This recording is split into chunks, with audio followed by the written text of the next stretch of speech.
Hi everyone, welcome back. Right, I know I'm a little late for this kind of review, but here am I.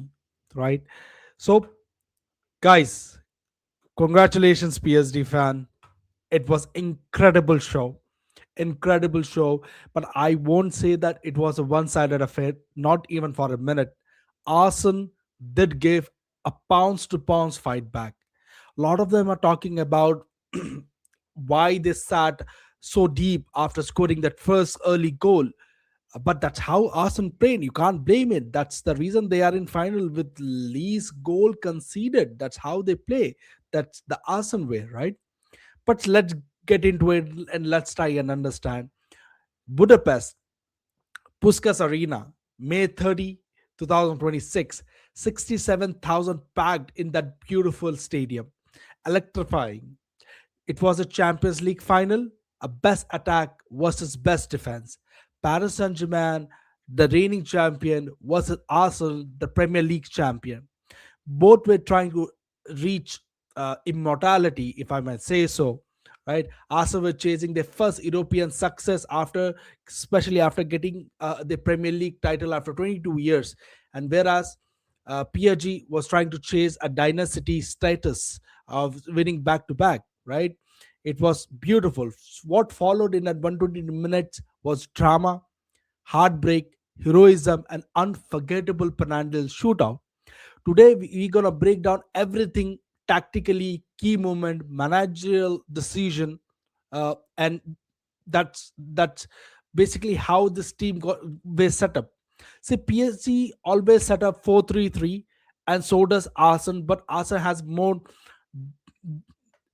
Rice and Zubamendi, which was not playing today, but they drop too deep. Vitinha, Jao Neves, they spread the field. That they play very different for 4-3-3, right?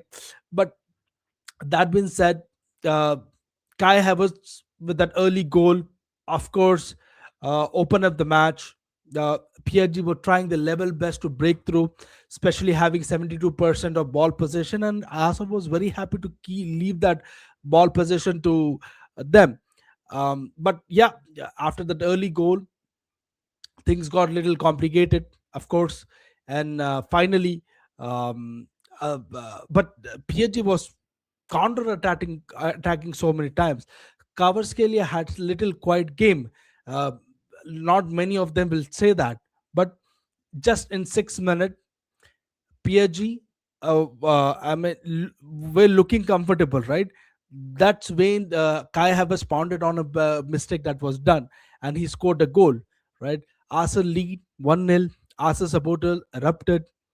No expectated, no one no one expected it to be so early, but this was beautiful. Kai Havertz becomes the only player second player to ever score back-to-back Champions League final after Cristiano Ronaldo, a player built for big occasion. PSG reaction was calm, no panic. No dramatic changes. Luis Enrique simply asked for more intensity. Possession increased, tempo increased. Cavasillas spine more spaces. Dembele became more involved. Arsenal started to feel the pressure. David Raya made two huge saves before halftime. Both looked like a certain goal. Arsenal goalkeeper was outstanding today, but there was feeling inside the stadium that PSG were getting closer. Halftime was done. Arsenal was 1-0 up. PSG had one shot on the target. Arsenal had only one shot on target, and that was a goal. Maximum efficiency, right? Things got changed in second half. Second half started PSG rising intensity even further. Arsenal dropped deeper and deeper. The press became harder. The execution became more smoother. PSG moved the ball faster, turning, and the turning point came at 65th minute. Kvaratskhelia received the ball on the left, drove directly into Mosquera, entered the box, contact, and that was 100% penalty. And definitely, Dembele stood up the Ballon d'Or winner, and That was certainly a great penalty, a great finish. And boom, we are 1-all draw over here. After that, Arsenal was trying the level best to score more, but PSG was very efficient on the counter attacks. But both the teams were cancelling out each other. 120 minutes. It's not boring. No matter, it was not boring. Don't listen to the pundits. It was very entertaining. 1-all draw. Then we moved to penalties. Take a, I mean, lot of people took a breath because this way things were gonna get uncomfortable. 67,000 fans in Budapest, thousands of them watching, millions of them watching on the TV. Everything came down to penalties. Gonzalo Ramos stepped up, score. PSG lead. Gyokeres did the same. Desiree Doué scores. Right? Turning point comes when Eze steps up and he did a who see Eze is a good penalty score, but he took a stutter. He always take a stutter before scoring. But kudos to the PSG keeper. He's stuck there for till the last minute, and he made Eze miss his penalty. That was stunning. Then Davy Raya, definitely a great man for the great occasion. He stood up, he stopped Nuno Mendes' penalty, and the two teams missed one penalty each. The- and then Declan Rice, Hakimi converted, Martinelli scored.